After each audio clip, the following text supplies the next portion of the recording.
বিসমিল্লাহির রহমানির রহিম। পরম করুণাময় অসীম দয়ালু আল্লাহর নামে শুরু করছি।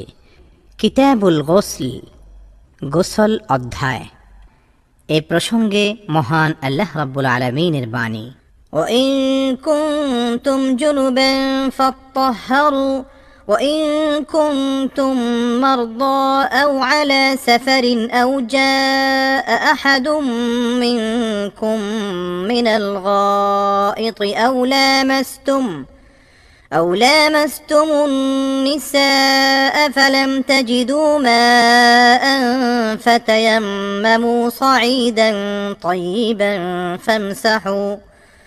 فامسحوا بوجوهكم وأيديكم منه ما يريد الله ليجعل عليكم من حرج ولكن يريد ليطهركم وليتم نعمته عليكم لعلكم تشكرون।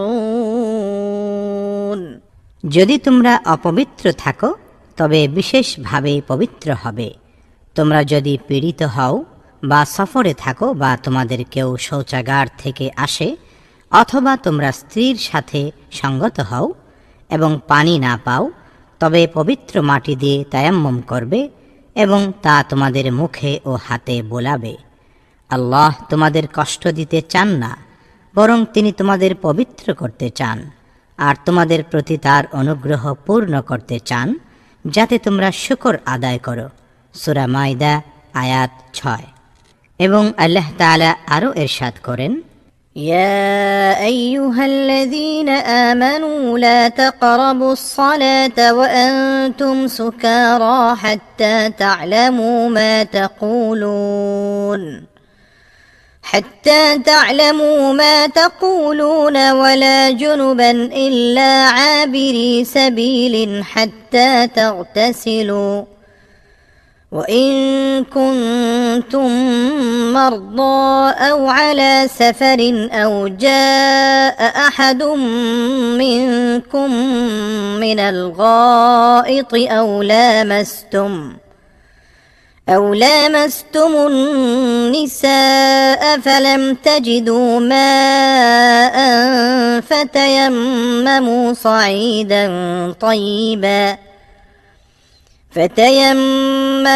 صعيدا طيبا فامسحوا بوجوهكم وأيديكم إن الله كان عفوا غفورا। হে মুমিনগণ, তোমরা নেশায় মত্ত অবস্থায় নামাজের কাছেও যেও না, যতক্ষণ না তোমরা যা বলো তা বুঝতে পারো, আর অপবিত্র অবস্থায় নয় যতক্ষণ পর্যন্ত না তোমরা গোসল করো। তবে মুসাফির অবস্থার কথা স্বতন্ত্র। আর যদি তোমরা অসুস্থ হও কিংবা সফরে থাকো অথবা তোমাদের কেউ প্রস্রাব পায়খানা থেকে এসে থাকে অথবা তোমাদের স্ত্রী সহবাস করে থাকো এবং পানি না পাও, তবে পবিত্র মাটি দিয়ে তায়াম্মুম করে নাও। মাসেহ করবে স্বীয় মুখমণ্ডল ও হাত। নিশ্চয়ই আল্লাহ হলেন অতিশয় মার্জনাকারী, পরম ক্ষমাশীল। সূরা নিসা আয়াত 43। পরিচ্ছেদ 174। গোসলের পূর্বে ওযু করা। হাদিস 246। হযরত আব্দুল্লাহ ইবনে ইউসুফ রাহমাতুল্লাহি আলাইহির সনদ সূত্রে আয়েশা রাদিয়াল্লাহু আনহা থেকে বর্ণিত যে নবী করিম সাল্লাল্লাহু আলাইহি ওয়াসাল্লাম যখন জানাবাতের গোসল করতেন তখন প্রথমে তার হাত দুটো ধুয়ে নিতেন, তারপর সালাতের ওযুর মতো ওযু করতেন, তারপর তার আঙ্গুলগুলো পানিতে ডুবিয়ে নিয়ে চুলের গোড়া খেলাল করতেন, তারপর তার উভয় হাতের 3 আঁজলা পানি মাথায় ঢালতেন, তারপর তার সারা দেহের উপর পানি পৌঁছিয়ে দিতেন। হাদিস 247। মুহাম্মদ ইবনে ইউসুফ রাহমাতুল্লাহি আলাইহির সনদ সূত্রে মাইমুনা রাদিয়াল্লাহু আনহা থেকে বর্ণিত, তিনি বলেন, রাসূলুল্লাহ সাল্লাল্লাহু আলাইহি ওয়াসাল্লাম সালাতের ওযুর ন্যায় ওযু করলেন, অবশ্য পা দুটো ছাড়া, এবং তার লজ্জাস্থান ও যে স্থানে নাপাক লেগেছে তা ধুয়ে নিলেন, তারপর নিজের উপর পানি ঢেলে দেন, তারপর সেখান থেকে সরে গিয়ে পা দুটো ধুয়ে নেন। এই ছিল তার জানাবাতের গোসল।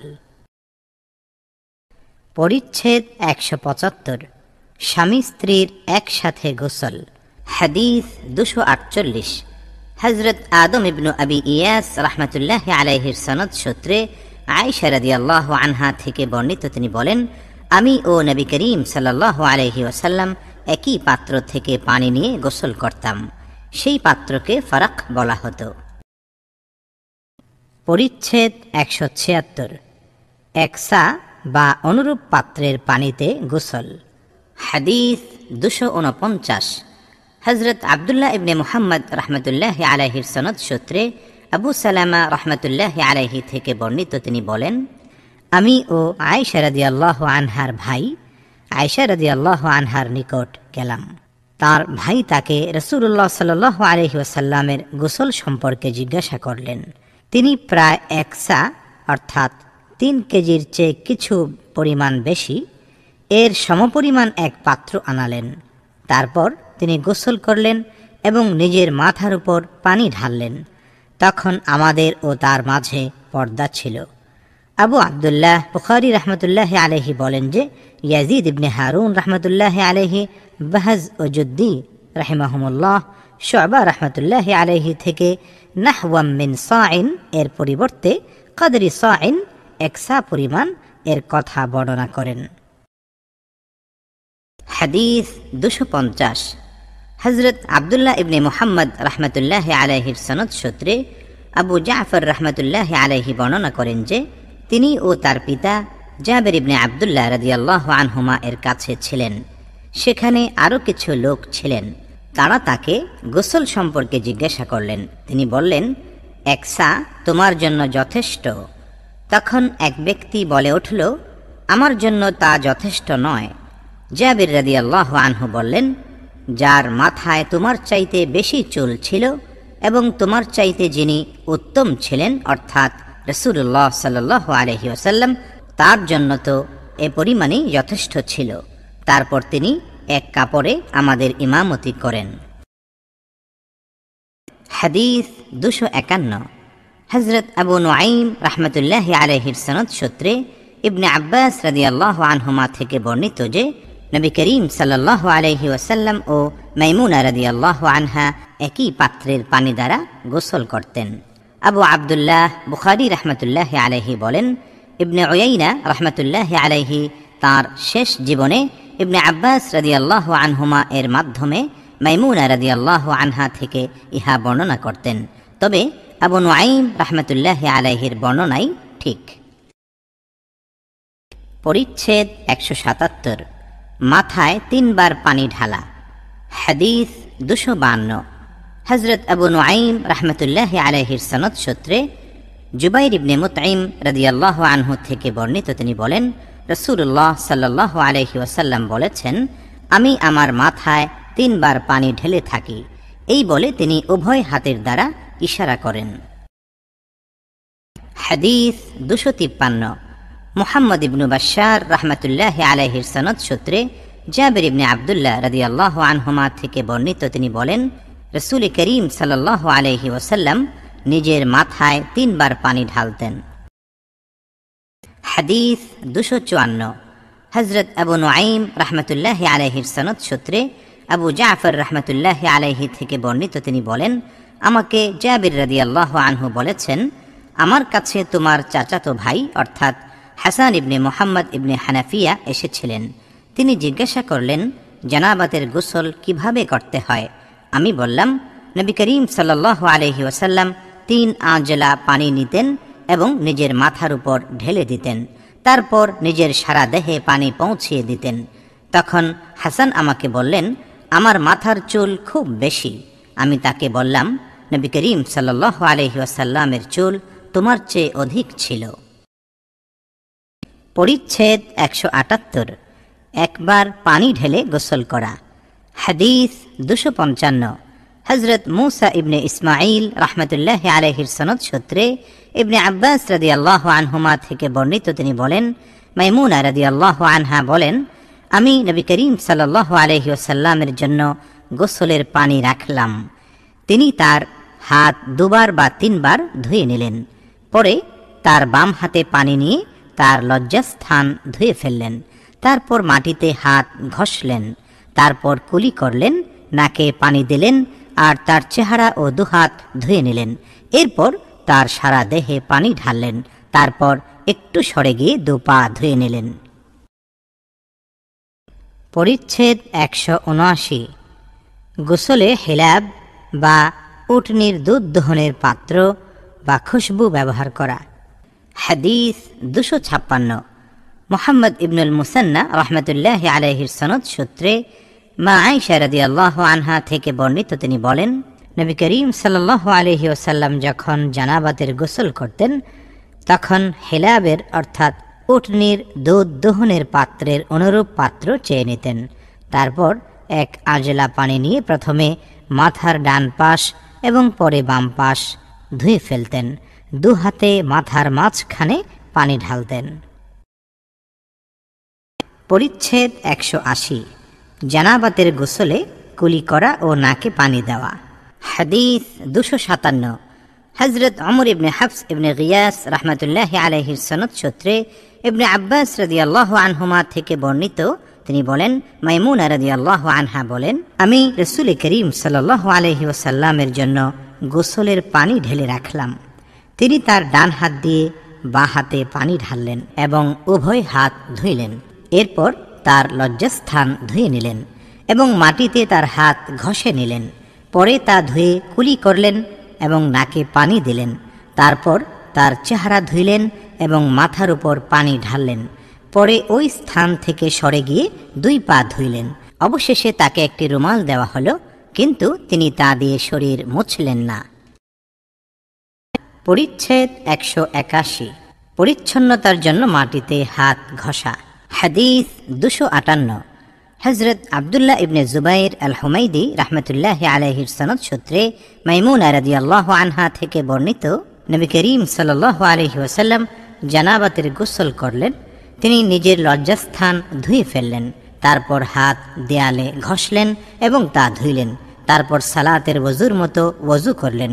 গোসল শেষ করে তিনি তার 2 পা ধুইলেন। পরিচ্ছেদ 182। যখন জানাবাত ছাড়া হাতে কোনো নাপাকি না থাকে, ফরজ গোসলের আগে হাত না ধুয়ে পানির পাত্রে তা প্রবেশ করানো যায় কি? ইবনে ওমর রাদিয়াল্লাহু আনহুমা ও বারা ইবনে আজিব রাদিয়াল্লাহু আনহু হাত না ধুয়ে পানিতে হাত ঢুকিয়েছেন, তারপর ওযু করেছেন।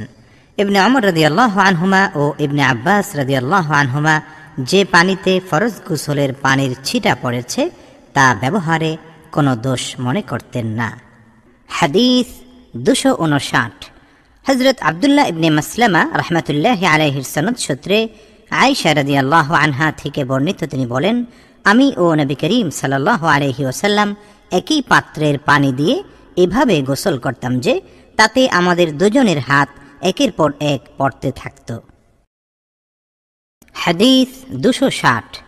হযরত মুসাদ্দাদ রাহমাতুল্লাহি আলাইহির সনদ সূত্রে আয়েশা রাদিয়াল্লাহু আনহা থেকে বর্ণিত, তিনি বলেন, রাসূলুল্লাহ সাল্লাল্লাহু আলাইহি ওয়াসাল্লাম জানাবাতের গোসল করার সময় প্রথমে হাত ধুয়ে নিতেন।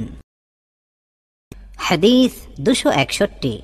হযরত আবুল ওয়ালিদ রাহমাতুল্লাহি আলাইহির সনদ সূত্রে আয়েশা রাদিয়াল্লাহু আনহা থেকে বর্ণিত, তিনি বলেন, আমি ও নবী করিম সাল্লাল্লাহু আলাইহি ওয়াসাল্লাম একই পাত্রের পানি নিয়ে জানাবাতের গোসল করতাম। আব্দুর রহমান ইবনে কাসিম রাহমাতুল্লাহি আলাইহি তার পিতার সূত্রে আয়েশা রাদিয়াল্লাহু আনহা থেকে অনুরূপ হাদিস বর্ণনা করেন। হাদিস 262। হযরত আবুল ওয়ালিদ রাহমাতুল্লাহি আলাইহির সনদ সূত্রে আনাস ইবনে মালিক রাদিয়াল্লাহু আনহু থেকে বর্ণিত যে নবী করিম সাল্লাল্লাহু আলাইহি ওয়াসাল্লাম ও তার স্ত্রীদের কেউ কেউ একই পাত্রের পানি নিয়ে গোসল করতেন। মুসলিম রাহমাতুল্লাহি আলাইহি এবং ওয়াহাব ইবনে জারীর রাহমাতুল্লাহি আলাইহি, শুআবা রাহমাতুল্লাহি আলাইহি থেকে তা ফরজ গোসল ছিল বলে বর্ণনা করেছেন। পরিচ্ছেদ 183। গোসলের সময় ডান হাত থেকে বাম হাতের উপর পানি ঢালা। হাদিস 263। হযরত মুসা ইবনে ইসমাঈল রাহমাতুল্লাহি আলাইহির সনদ সূত্রে মাইমুনা বিনতে হারিস রাদিয়াল্লাহু আনহা থেকে বর্ণিত, তিনি বলেন, আমি রাসূলুল্লাহ সাল্লাল্লাহু আলাইহি ওয়াসাল্লামের জন্য গোসলের পানি রেখে পর্দা করে দিলাম। তিনি পানি দিয়ে 2 বার কিংবা 3 বার হাত ধুইলেন। সুলাইমান রহমতুল্লাহ আলাইহি বলেন, 3য় বারের কথা বলেছেন কিনা আমার মনে পড়ে না। তখন তিনি ডান হাতে পানি নিয়ে বাম হাতে ঢাললেন এবং লজ্জাস্থান ধুয়ে নিলেন। তারপর তার হাত মাটিতে বা দেয়ালে ঘষলেন। পরে তিনি কুলি করলেন, নাকে পানি দিলেন এবং তার চেহারা ও 2 হাত ধুইলেন এবং মাথা ধুয়ে ফেললেন। তারপর তার শরীরে পানি ঢেলে দিলেন। পরে সেখান থেকে সরে গিয়ে তার 2 পা ধুইলেন। অবশেষে আমি তাকে 1 খণ্ড কাপড় দিলাম, কিন্তু তিনি হাতের ইশারায় নিষেধ করলেন এবং তা নিলেন না। পরিচ্ছেদ 184। গোসল ও অজুর অঙ্গ পৃথকভাবে ধোয়া। ইবনে ওমর রাদিয়াল্লাহু আনহুমা থেকে বর্ণিত, তিনি ওযুর অঙ্গসমূহ শুকিয়ে যাওয়ার পর 2 পা ধুয়েছিলেন। হাদিস 264। মুহাম্মদ ইবনে মাহবুব রাহমাতুল্লাহি আলাইহির সনদ সূত্রে ইবনে আব্বাস রাদিয়াল্লাহু আনহুমা থেকে বর্ণিত, তিনি বলেন, মাইমুনা রাদিয়াল্লাহু আনহা বলেন, আমি নবী করিম সাল্লাল্লাহু আলাইহি ওয়াসাল্লামের জন্য গোসলের পানি রাখলাম। তিনি উভয় হাতে পানি ঢেলে 2 বার করে বা 3 বার করে তা ধুয়ে নিলেন। এরপর তিনি ডান হাতে পানি নিয়ে বাম হাতে ঢাললেন এবং তার লজ্জাস্থান ধুইলেন। পরে তার হাত মাটিতে ঘষলেন। তারপর কুলি করলেন ও নাকে পানি দিলেন, আর তার চেহারা ও হাত দুটো ধুইলেন। তারপর তার মাথা 3 বার ধুইলেন এবং তার সারা শরীরে পানি ঢাললেন। অবশেষে সেখান থেকে একটু সরে গিয়ে তার 2 পা ধুয়ে ফেললেন। পরিচ্ছেদ 185। একাধিকবার বা একাধিক স্ত্রীর সাথে সঙ্গত হওয়ার পর একবার গোসল করা।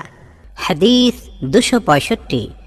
মুহাম্মদ ইবনে বাশশার রাহমাতুল্লাহি আলাইহির সনদ সূত্রে মুহাম্মদ ইবনে মুনতাশির রাহমাতুল্লাহি আলাইহি তার পিতা থেকে বর্ণনা করেন যে, তিনি বলেন, আমি আয়েশা রাদিয়াল্লাহু আনহার কাছে আব্দুল্লাহ ইবনে ওমর রাদিয়াল্লাহু আনহুমার উক্তি, অর্থাৎ আমি এমন অবস্থায় ইহরাম বাঁধতে পছন্দ করি না যাতে সকালবেলায় আমার দেহ থেকে খুশবু ছড়িয়ে পড়ে, এ উক্তিটি উল্লেখ করলাম।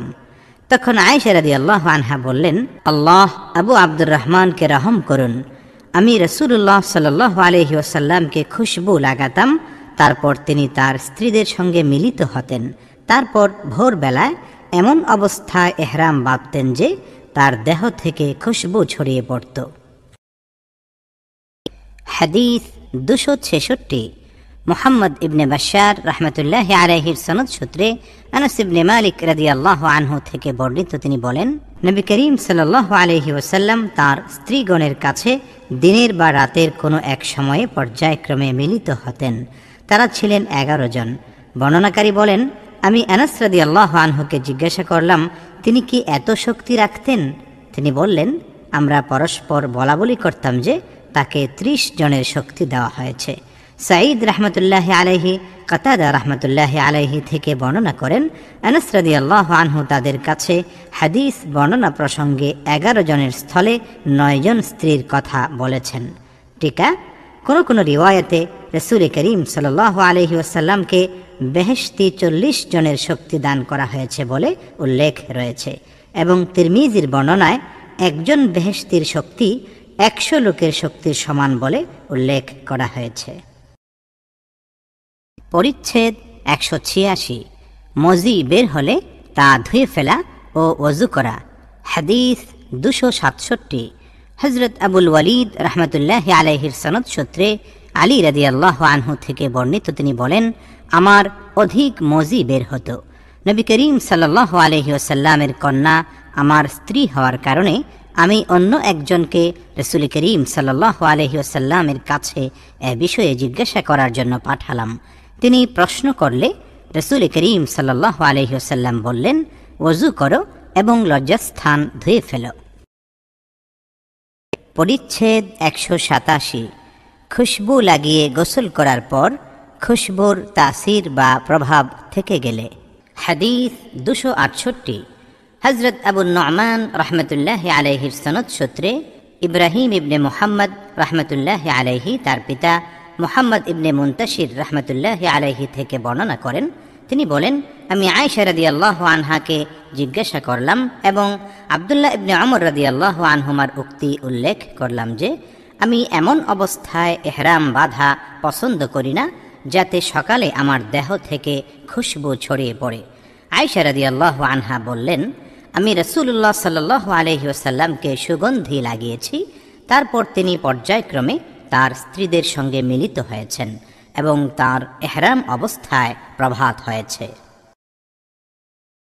হাদিস 269। হযরত আদম ইবনু আবি ইয়াস রাহমাতুল্লাহি আলাইহির সনদ সূত্রে আয়েশা রাদিয়াল্লাহু আনহা থেকে বর্ণিত, তিনি বলেন, আমি যেন এখনও দেখছি যে নবী করিম সাল্লাল্লাহু আলাইহি ওয়াসাল্লামের ইহরাম অবস্থায় তার সিথিতে খুশবুর ঔজ্জ্বল্য রয়েছে। পরিচ্ছেদ 188। চুল খেলাল করা এবং চামড়া ভিজেছে বলে নিশ্চিত হওয়ার পর তাতে পানি ঢালা। হাদিস 270। হযরত আবদান রাহমাতুল্লাহি আলাইহির সনদ সূত্রে আয়েশা রাদিয়াল্লাহু আনহা থেকে বর্ণিত, তিনি বলেন, রাসূলুল্লাহ সাল্লাল্লাহু আলাইহি ওয়াসাল্লাম যখন জানাবাতের গোসল করতেন তখন তিনি দুহাত ধুইতেন এবং সালাতের ওযুর মতো ওযু করতেন, তারপর গোসল করতেন। পরে তার হাত দিয়ে চুল খেলাল করতেন। চামড়া ভিজেছে বলে যখন তিনি নিশ্চিত হতেন তখন তাতে 3 বার পানি ঢালতেন, তারপর সমস্ত শরীর ধুয়ে ফেলতেন। আয়েশা রাদিয়াল্লাহু আনহা আরও বলেছেন, আমি ও রাসূলুল্লাহ সাল্লাল্লাহু আলাইহি ওয়াসাল্লাম একই পাত্র থেকে গোসল করতাম, আমরা একই সাথে তা থেকে আঁজলা ভরে পানি নিতাম। পরিচ্ছেদ 189। জানাবাত অবস্থায় যিনি ওযু করে সমস্ত শরীর ধুইতেন কিন্তু ওযুর অঙ্গ প্রত্যঙ্গগুলো দ্বিতীয়বার ধুইতেন না। হাদিস 271।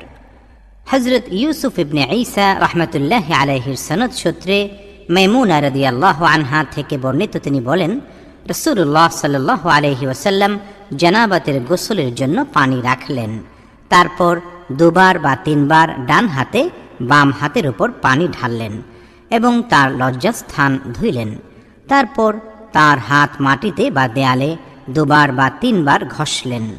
পরে তিনি কুলি করলেন ও নাকে পানি দিলেন এবং চেহারা ও দুহাত ধুইলেন।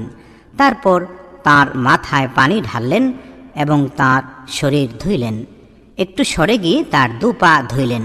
মাইমুনা রাদিয়াল্লাহু আনহা বলেন, এরপর আমি 1 খণ্ড কাপড় দিলে তিনি তা নিলেন না, বরং নিজ হাতে পানি ঝেড়ে ফেলতে থাকলেন। পরিচ্ছেদ 190। মসজিদের ভিতরে নিজের জানাবাতের কথা স্মরণ হলে তখনই বেরিয়ে পড়বে, তায়াম্মুম করতে হবে না। হাদিস 272।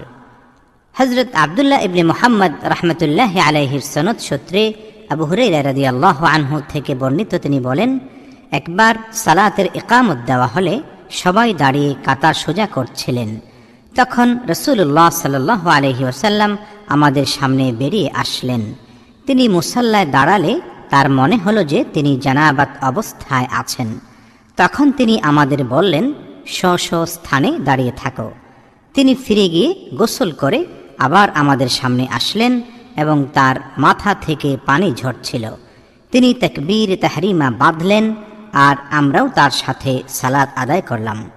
আবুল আলা রাহমাতুল্লাহি আলাইহি, জুহরি রাহমাতুল্লাহি আলাইহি থেকে এবং আউজাঈ রাহমাতুল্লাহি আলাইহি ও জুহরি রাহমাতুল্লাহি আলাইহি থেকে অনুরূপ বর্ণনা করেছেন। পরিচ্ছেদ 191। জানাবাতের গোসলের পর 2 হাত ঝাড়া। হাদিস 273। হযরত আবদান রাহমাতুল্লাহি আলাইহির সনদ সূত্রে মাইমুনা রাদিয়াল্লাহু আনহা থেকে বর্ণিত, তিনি বলেন, আমি নবী করিম সাল্লাল্লাহু আলাইহি ওয়াসাল্লামের জন্য গোসলের পানি রাখলাম এবং কাপড় দিয়ে পর্দা করে দিলাম। তিনি 2 হাতের উপর পানি ঢেলে উভয় হাত ধুয়ে নিলেন। তারপর ডান হাত দিয়ে বাম হাতে পানি ঢেলে লজ্জাস্থান ধুইলেন। পরে হাতে মাটি লাগিয়ে ঘষে নিলেন এবং ধুয়ে ফেললেন। এরপর কুলি করলেন, নাকে পানি দিলেন, চেহারা ও 2 হাত কোনোই পর্যন্ত ধুইলেন। তারপর মাথায় পানি ঢাললেন ও সমস্ত শরীরে পানি পৌঁছালেন। তারপর একটু সরে গিয়ে 2 পা ধুয়ে নিলেন। এরপর আমি তাকে একটা কাপড় দিলাম কিন্তু তিনি তা নিলেন না। তিনি দুহাত ঝাড়তে ঝাড়তে চলে গেলেন।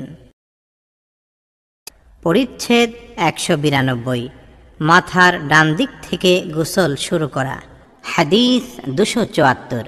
হযরত খাল্লাদ ইবনে ইয়াহইয়া রাহমাতুল্লাহি আলাইহির সনদ সূত্রে আয়েশা রাদিয়াল্লাহু আনহা থেকে বর্ণিত, তিনি বলেন, আমাদের কারো জানাবাতের গোসলের প্রয়োজন হলে সে দুহাতে পানি নিয়ে 3 বার মাথায় ঢালত, পরে হাতে পানি নিয়ে ডান পাশে 3 বার এবং আবার অপর হাতে পানি নিয়ে বাম পাশে 3 বার ঢালত।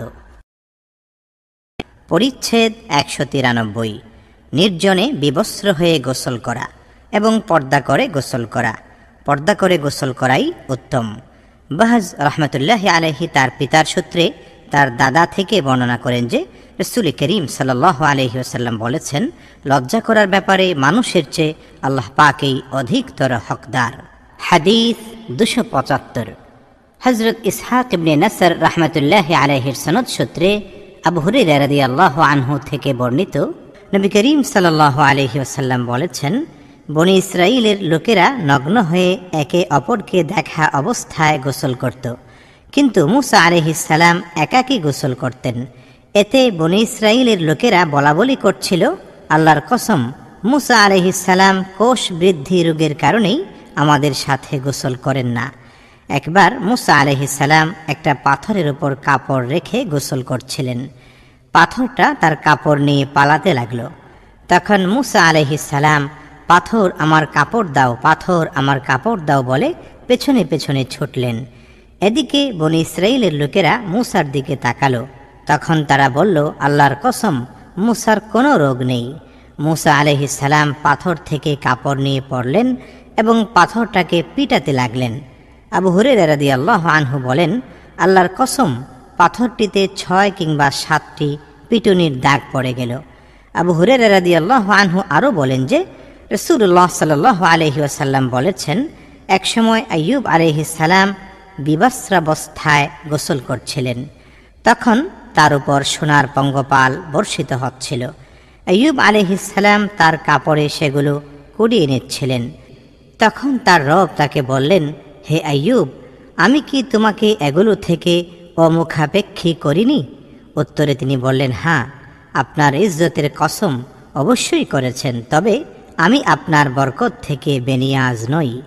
এভাবে বর্ণনা করেছেন ইব্রাহিম রাহমাতুল্লাহি আলাইহি আবু হুরায়রা রাদিয়াল্লাহু আনহু থেকে যে রাসূল করিম সাল্লাল্লাহু আলাইহি ওয়াসাল্লাম বলেছেন, একবার আইয়ুব আলাইহিস সালাম বিবস্ত্রাবস্থায় গোসল করেছিলেন। পরিচ্ছেদ 194। লোকের সামনে গোসলের সময় পর্দা করা। হাদিস 276। হযরত আব্দুল্লাহ ইবনে মাসলামা রাহমাতুল্লাহি আলাইহির সনদ সূত্রে উম্মে হানি বিনতে আবু তালিব রাদিয়াল্লাহু আনহা থেকে বর্ণিত, তিনি বলেন, আমি মক্কা বিজয়ের বছর রাসূলুল্লাহ সাল্লাল্লাহু আলাইহি ওয়াসাল্লামের কাছে গিয়ে তাকে গোসলরত অবস্থায় দেখলাম। ফাতিমা রাদিয়াল্লাহু আনহা তাকে পর্দা করে রেখেছিলেন। রাসূলুল্লাহ সাল্লাল্লাহু আলাইহি ওয়াসাল্লাম জিজ্ঞাসা করলেন, ইনি কে? আমি বললাম, আমি উম্মে হানি। হাদিস 277। হযরত আবদান রাহমাতুল্লাহি আলাইহির সনদ সূত্রে মাইমুনা রাদিয়াল্লাহু আনহা থেকে বর্ণিত, তিনি বলেন, আমি নবী করিম সাল্লাল্লাহু আলাইহি ওয়াসাল্লামের জন্য পর্দা করেছিলাম আর তিনি জানাবাতের গোসল করছিলেন। তিনি দুহাত ধুইলেন, তারপর ডান হাত দিয়ে বাম হাতে পানি নিয়ে লজ্জাস্থান এবং যেখানে কিছু লেগেছিল তা ধুয়ে ফেললেন। তারপর মাটিতে বা দেয়ালে হাত ঘষলেন এবং 2 পা ছাড়া সালাতের ওযুর মতোই ওযু করলেন। তারপর তার সমস্ত শরীরে পানি পৌঁছালেন। তারপর একটু সরে গিয়ে 2 পা ধুইলেন। আবু আওয়ানা রাহমাতুল্লাহি আলাইহি ও ইবনে ফুজাইল রাহমাতুল্লাহি আলাইহি সাতর বা পর্দা করার ব্যাপারটি এই হাদিসের অনুরূপ বর্ণনা করেছেন। পরিচ্ছেদ 195। মহিলাদের ইহতিলাম বা স্বপ্নদোষ হলে। হাদিস 278। হযরত আব্দুল্লাহ ইবনে ইউসুফ রাহমাতুল্লাহি আলাইহির সনদ সূত্রে উম্মুল মুমিনিন উম্মে সালামা রাদিয়াল্লাহু আনহা থেকে বর্ণিত, তিনি বলেন, আবু তালহা রাদিয়াল্লাহু আনহুর স্ত্রী উম্মে সুলাইম রাদিয়াল্লাহু আনহা রাসূলুল্লাহ সাল্লাল্লাহু আলাইহি ওয়াসাল্লামের খেদমতে এসে বললেন, ইয়া রাসূলুল্লাহ, আল্লাহ তাআলা হকের ব্যাপারে লজ্জা করেন না। স্ত্রীলোকের ইহতিলাম বা স্বপ্নদোষ হলে কি গোসল ফরজ হবে? রাসূলুল্লাহ সাল্লাল্লাহু আলাইহি ওয়াসাল্লাম বললেন, হ্যাঁ, যদি তারা বীর্য দেখে। পরিচ্ছেদ 196। জুনুবি বা যার উপর গোসল ফরজ হয় এমন ব্যক্তির ঘাম নিশ্চয়ই মুসলিম অপবিত্র নয়। হাদিস 279। হযরত আলী ইবনে আব্দুল্লাহ রাহমাতুল্লাহি আলাইহির সনদ সূত্রে আবু হুরায়রা রাদিয়াল্লাহু আনহু থেকে বর্ণিত, তিনি বলেন, তার সঙ্গে মদিনার কোনো এক পথে নবী করিম সাল্লাল্লাহু আলাইহি ওয়াসাল্লামের দেখা হলো। আবু হুরায়রা রাদিয়াল্লাহু আনহু তখন জানাবাতের অবস্থায় ছিলেন। তিনি বলেন, আমি নিজেকে নাপাক মনে করে সরে পড়লাম। পরে আবু হুরায়রা রাদিয়াল্লাহু আনহু গোসল করে এলেন। পুনরায় সাক্ষাৎ হলে রাসূলুল্লাহ সাল্লাল্লাহু আলাইহি ওয়াসাল্লাম জিজ্ঞাসা করলেন, হে আবু হুরায়রা, কোথায় ছিলে? আবু হুরায়রা রাদিয়াল্লাহু আনহু বললেন, আমি জানাবাতের অবস্থায় আপনার সঙ্গে বসা সমীচীন মনে করিনি। তখন রাসূলুল্লাহ সাল্লাল্লাহু আলাইহি ওয়াসাল্লাম বললেন, সুবহানাল্লাহ, মুমিন নাপাক হয় না। পরিচ্ছেদ 197। জানাবাতের সময় বের হওয়া এবং বাজার ইত্যাদিতে চলাফেরা করা। আতা রাহমাতুল্লাহি আলাইহি বলেছেন, জুনুবি ব্যক্তি ওযু না করেও শিঙ্গা লাগাতে, নখ কাটতে এবং মাথা কামাতে পারে। হাদিস 280। হযরত আব্দুল আলা রাহমাতুল্লাহি আলাইহির সনদ সূত্রে আনাস ইবনে মালিক রাদিয়াল্লাহু আনহু থেকে বর্ণিত, তিনি বলেন, রাসূল করিম সাল্লাল্লাহু আলাইহি ওয়াসাল্লাম কখনো কখনো একই রাতে পর্যায়ক্রমে তাঁর স্ত্রীদের সঙ্গে মিলিত হতেন। তখন তাঁর 9 জন স্ত্রী ছিলেন। হাদিস 281। হযরত আইয়াশ রাহমাতুল্লাহি আলাইহির সনদ সূত্রে আবু হুরায়রা রাদিয়াল্লাহু আনহু থেকে বর্ণিত, তিনি বলেন, আমার সঙ্গে রাসূলুল্লাহ সাল্লাল্লাহু আলাইহি ওয়াসাল্লামের সাক্ষাৎ হলো। তখন আমি জুনুবী ছিলাম। তিনি আমার হাত ধরলেন, আমি তার সঙ্গে চললাম। এক স্থানে তিনি বসে পড়লেন। তখন আমি সরে পড়ে বাসস্থানে এসে গোসল করলাম। আবার তার কাছে গিয়ে তাকে বসা অবস্থায় পেলাম। তিনি জিজ্ঞাসা করলেন, আবু হুরায়রা, কোথায় ছিলে? আমি তাকে ঘটনা বললাম। তখন তিনি বললেন, সুবহানাল্লাহ, মুমিন অপবিত্র হয় না। পরিচ্ছেদ 198। জুনুবি ব্যক্তির গোসলের আগে ওযু করে ঘরে অবস্থান করা। হাদিস 282। হযরত আবু নুআইম রাহমাতুল্লাহি আলাইহির সনদ সূত্রে আবু সালামা রাহমাতুল্লাহি আলাইহি থেকে বর্ণিত, তিনি বলেন, আমি আয়েশা রাদিয়াল্লাহু আনহাকে জিজ্ঞাসা করলাম, রাসূল করিম সাল্লাল্লাহু আলাইহি ওয়াসাল্লাম কি জানাবাতের অবস্থায় ঘুমাতেন? তিনি বললেন, হ্যাঁ, তবে তিনি ওযু করে নিতেন। পরিচ্ছেদ 199। জুনুবি বা যার উপর গোসল ফরজ হয়েছে এমন ব্যক্তির নিদ্রা। হাদিস 283। হযরত কুতাইবা ইবনে সাঈদ রাহমাতুল্লাহি আলাইহির সনদ সূত্রে ওমর ইবনুল খাত্তাব রাদিয়াল্লাহু আনহু থেকে বর্ণিত, তিনি রাসূলুল্লাহ সাল্লাল্লাহু আলাইহি ওয়াসাল্লামকে জিজ্ঞাসা করলেন, আমাদের কেউ জানাবাতের অবস্থায় ঘুমাতে পারবে কি? তিনি বললেন, হ্যাঁ, ওযু করে নিলে জানাবাতের অবস্থায়ও ঘুমাতে পারে। পরিচ্ছেদ 200। জুনুবি ওযু করে ঘুমাবে। হাদিস 284। হযরত ইয়াহইয়া ইবনে বুকাইর রাহমাতুল্লাহি আলাইহির সনদ সূত্রে আয়েশা রাদিয়াল্লাহু আনহা থেকে বর্ণিত, তিনি বলেন, রাসূল করিম সাল্লাল্লাহু আলাইহি ওয়াসাল্লাম যখন জানাবাতের অবস্থায় ঘুমাতে ইচ্ছা করতেন, তখন তিনি লজ্জাস্থান ধুয়ে সালাতের ওযুর মতো ওযু করতেন। হাদিস 285। হযরত মুসা ইবনে ইসমাঈল রাহমাতুল্লাহি আলাইহির সনদ সূত্রে আব্দুল্লাহ ইবনে ওমর রাদিয়াল্লাহু আনহুমা থেকে বর্ণিত, তিনি বলেন, ওমর রাদিয়াল্লাহু আনহু রাসূল করিম সাল্লাল্লাহু আলাইহি ওয়াসাল্লামকে জিজ্ঞাসা করলেন, আমাদের কেউ জুনুবি অবস্থায় ঘুমাতে পারবে কি? তিনি বললেন, হ্যাঁ, যদি ওযু করে নেয়। হাদিস 286।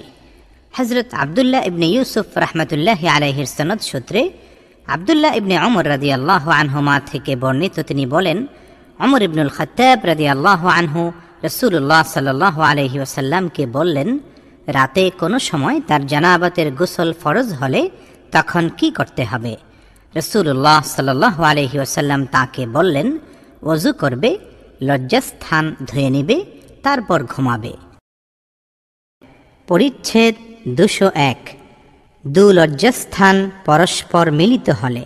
হাদিস 287 হযরত মুআজ ইবনে ফাদালা রাহমাতুল্লাহি আলাইহি ও আবু নুআইম রাহমাতুল্লাহি আলাইহির সনদ সূত্রে আবু হুরায়রা রাদিয়াল্লাহু আনহু থেকে বর্ণিত, রাসূল করিম সাল্লাল্লাহু আলাইহি ওয়াসাল্লাম বলেছেন, কেউ স্ত্রীর 4 শাখার মাঝে বসে তার সাথে সঙ্গত হলে গোসল ওয়াজিব হয়ে যায়। আমর রাহমাতুল্লাহি আলাইহি, শুবা রাহমাতুল্লাহি আলাইহি সূত্রে এই হাদিসের অনুরূপ হাদিস বর্ণনা করেছেন। আবু মুসা রাহমাতুল্লাহি আলাইহি, হাসান বসরি রাহমাতুল্লাহি আলাইহি সূত্রেও অনুরূপ বলেছেন। আবু আব্দুল্লাহ বুখারী রাহমাতুল্লাহি আলাইহি বলেন, এটা উত্তম ও অধিকতর মজবুত। মতভেদের কারণে আমরা অন্য হাদিসও বর্ণনা করেছি, গোসল করাই অধিকতর সাবধানতা। পরিচ্ছেদ 202 স্ত্রীর অঙ্গ থেকে কিছু লাগলে ধুয়ে ফেলা। হাদিস 288 হযরত আবু মা'মার রাহমাতুল্লাহি আলাইহির সনদ সূত্রে যায়েদ ইবনে খালিদ আল জুহানী রাহমাতুল্লাহি আলাইহি থেকে বর্ণিত, তিনি উসমান ইবনে আফফান রাদিয়াল্লাহু আনহুকে জিজ্ঞাসা করলেন, স্বামী স্ত্রী সঙ্গত হলে যদি মনি বা বীর্য বের না হয় তখন কি করবে? উসমান রাদিয়াল্লাহু আনহু বললেন, সালাতের ওযুর মতো ওযু করবে এবং লজ্জাস্থান ধুয়ে ফেলবে। উসমান রাদিয়াল্লাহু আনহু বলেন, আমি এটা রাসূলুল্লাহ সাল্লাল্লাহু আলাইহি ওয়াসাল্লাম থেকে শুনেছি। এরপর আলী ইবনে আবি তালিব, জুবাইর ইবনুল আওয়াম, তালহা ইবনে উবাইদুল্লাহ ও উবাই ইবনে কাব রাদিয়াল্লাহু আনহুমকে জিজ্ঞাসা করেছিলাম। তারা সবাই ওই একই জবাব দিয়েছেন। আবু সালামা রাহমাতুল্লাহি আলাইহি আবু আইয়ুব রাদিয়াল্লাহু আনহু থেকে বর্ণনা করেন যে তিনি অর্থাৎ আবু আইয়ুব রাদিয়াল্লাহু আনহু একথা রাসূলুল্লাহ সাল্লাল্লাহু আলাইহি ওয়াসাল্লাম থেকে শুনেছেন। হাদিস 289 হযরত মুসাদ্দাদ রাহমাতুল্লাহি আলাইহির সনদ সূত্রে উবাই ইবনে কাব রাদিয়াল্লাহু আনহু থেকে বর্ণিত, তিনি রাসূলুল্লাহ সাল্লাল্লাহু আলাইহি ওয়াসাল্লামকে জিজ্ঞাসা করলেন, ইয়া রাসূলুল্লাহ, স্ত্রীর সাথে সঙ্গত হলে যদি বীর্য বের না হয় তার হুকুম কি? তিনি বললেন, স্ত্রীর থেকে যা লেগেছে তা ধুয়ে ওযু করবে ও সালাত আদায় করবে। আবু আব্দুল্লাহ বুখারী রাহমাতুল্লাহি আলাইহি বলেন, গোসল করাই শ্রেয়, আর তাই সর্বশেষ হুকুম। আমি এই শেষের হাদিসটি বর্ণনা করেছি মতভেদ থাকার কারণে, কিন্তু পানি অর্থাৎ পানি দ্বারা গোসল অধিক পবিত্রকারী। টিকা, ওযু করার বিধান পরে রহিত হয়েছে। স্ত্রীর সাথে সঙ্গত হওয়ার কারণে গোসল ফরজ হয় এবং এটি সর্বসম্মত সিদ্ধান্ত।